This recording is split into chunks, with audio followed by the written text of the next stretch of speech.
Kintsugi, a Japanese tradition of repairing what is broken. In today's world, we're always looking for newer, shinier objects.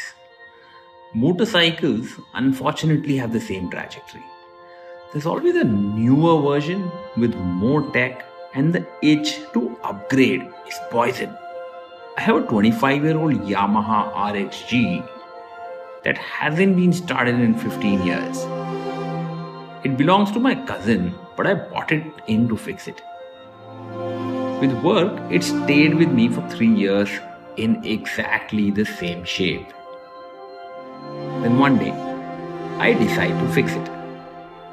I reach out to Billu Bullet to fix it in 3 days. Yes, 3 days. We have the coffee trails coming in and we want to ride it in the jungle.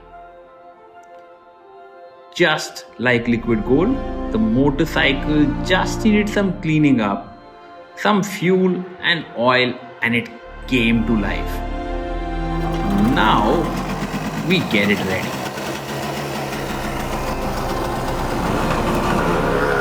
Oi, oi, oi, oi, oi, oi.